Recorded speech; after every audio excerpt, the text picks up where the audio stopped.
নিয়োগের দাবিতে এবার পথে মাদ্রাসার চাকরি প্রার্থীরা।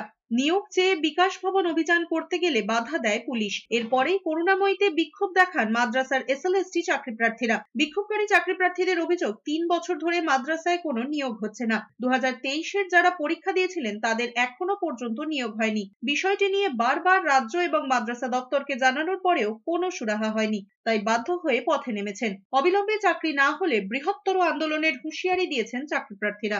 মাদ্রাসার যে 7LST হয়েছিল সেখানে দীর্ঘ 12 বছর এই পর্যন্ত শিক্ষক নিয়োগ হয়নি।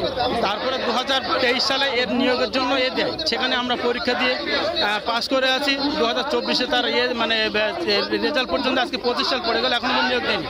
আমাদের দাবি হচ্ছে আমাদের ন্যায্য যেটা অধিকারটা আমাদের ফিরিয়ে দিই। আমরা এখানে যারা আছি সবাই পাস করে আছে, আমরা শিক্ষক হিসেবে দাবি করছি আমাদের দাবিটা পূর্ণ করা হোক।